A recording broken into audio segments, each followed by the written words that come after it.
বাহিনীর চামড়া তুলে নেব আমরা, গুন্ডা বাহিনীর চামড়া তুলে নেব আমরা।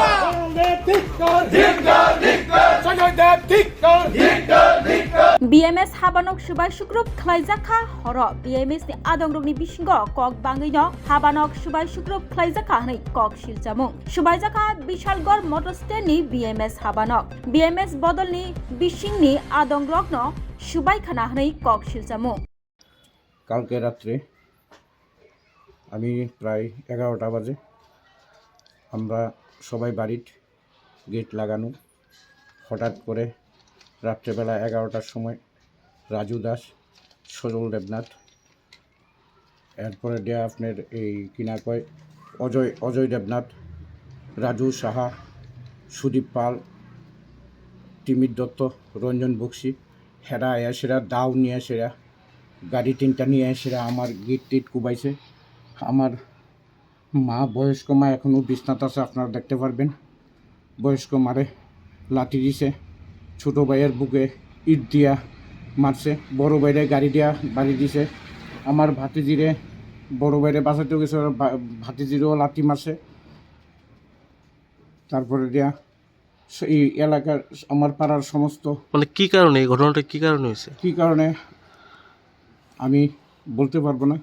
এতটুকুই, আমার ভাই সিএনজি নিতে গেছিলেন, গ্যাস নিতে গেছিলেন। আমার ভাইরে রাজু দাস কইছে এরা গ্যাস দিও না। সেই উপলক্ষে আমার ভাই আমারে ফোন করলো, রাজু দাসে জিজ্ঞাসা করলাম, রাজু কী হয়েছে?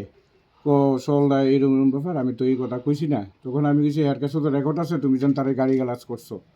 তো তখন কিছু না, আমি করছি না, ঠিক আছে সলদা, এটা কালকার সকালে আমি কমো।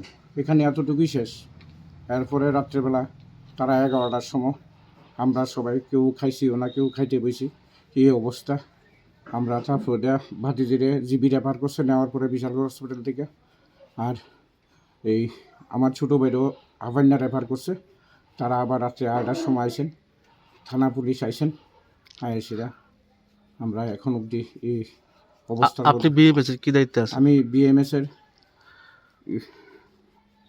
আপনার স্টেট কমিটির এক্সিকিউটিভ মেম্বার, আর সিপাহীজলা জেলা বাসজীব চালক সংঘের আমি প্রেসিডেন্ট। আপনার বিরুদ্ধে একটা অভিযোগ করলো বিএমএস এর বিশালগড় মোটর স্ট্যান্ডে তারা, যে আপনি নাকি বিএমএস কার্যালয়টি ভাঙচুর করেছেন। না, আমি তো কার্যালয় তো আমাদের, আমি কেন, আমি সংগঠনের একজন আধিকারিক, আমি কেন কার্যালয়ে ভাঙবো? এটা তো আপনারা অবগত আছেন।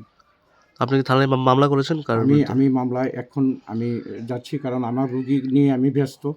হ্যাঁ, আমি এখন যাব, গিয়ে মামলা করবো থানাতে। গতকাল সন্ধ্যার দিকে সজল কুমার দেব, আমবাগান বাড়ি, যিনি বিএমএস এর নেতা হিসেবে নিজেকে পরিচয় দেন, উনি হঠাৎ করে অটো সংক্রান্ত কি একটি ঝামেলা নিয়ে মোটর স্ট্যান্ডে ওনার ভাই সঞ্জয় দেব সহ 5-7 জন আক্রমণ চালায় এবং মোটর স্ট্যান্ডের 2-3টা ইউনিয়নের যাবতীয় আসবাবপত্র সব কিছু ভেঙে দেয়, টাকা পয়সাগুলো নিয়ে যায় এবং আমাদের 5 থেকে 6 জন শ্রমিককে আহত করে 3-4টা গাড়ি ভাঙচুর করে।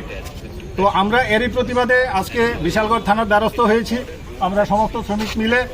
তো আমরা চাইব বিশালগড় থানা এই ব্যাপারে আইনগতভাবে কি ব্যবস্থা নেয়, আমরা এটার জন্য আজকে এসেছি। মূলত কি বিষয় নিয়ে আক্রমণ করা হয়েছে? আক্রমণের কোনো বিষয় আমাদের জানা নেই, অতর্কিত আক্রমণ করেছে, উনি বলতে পারবেন কি বিষয়। আমাদের এরকম কোনো বিষয়ই নেই আক্রমণ করার মতো। থানা কি মামলা হয়েছে এই বিষয়ে? না, আমরা মামলা করতে এসেছি। মূলত যিনি আপনাদের ভারতীয় মজদুর সঙ্গে রাজ্য কমিটির সদস্য, সেই সজল দেব নাকি? হ্যাঁ, রাজ্য কমিটির সদস্য সজল দেব। ওনার মোটর সংক্রান্ত কোনো দায়িত্ব নেই, ওনার পর্যাবরণের উপর দায়িত্ব আছে, কিন্তু উনি অনধিকার চর্চা করছেন, মোটরের উপর বিভিন্নভাবে হেনস্থা করছেন, অটো শ্রমিকদের এবং ইউনিয়নকে বিভিন্নভাবে প্রভাবিত করার চিন্তা ভাবনা করছেন। স্থানীয়ভাবে উনি কি দায়িত্ব আছেন? স্থানীয়ভাবে কোনো দায়িত্ব নেই, উনি রাজ্য কমিটির একজন কি পোস্টে আছেন, একজন সাধারণ পোস্টে আছেন রাজ্য কমিটি। আপনার নাম? আমার নাম সজল দেবনাথ, আমি সিপাহীজলা জেলা কমিটির সহসভাপতি। শোনো শোনো ভোজন রসিক, শোনো মন দিয়া, ঝাঁঝের স্বাদে রান্না করো লং তরাই দিয়া। ইলিশ সর্ষে পোস্ত বাটা যেমন ইচ্ছে নাও, মালাই চিংড়ি মাংস কষা চেটে পুটে খাও, আহা চেটে পুটে খাও, আহা চেটে পুটে খাও। লং তরাই কাচ্চি ঘানির সর্ষে তেলে টেস্ট, যে খাবে সেই বলবে লং তরাই বেশ। লং তরাই সর্ষের তেল, ঝাঁঝে স্বাদে তোমাকে চাই। আহা লং তরাই বেশ, আহা লং তরাই বেশ।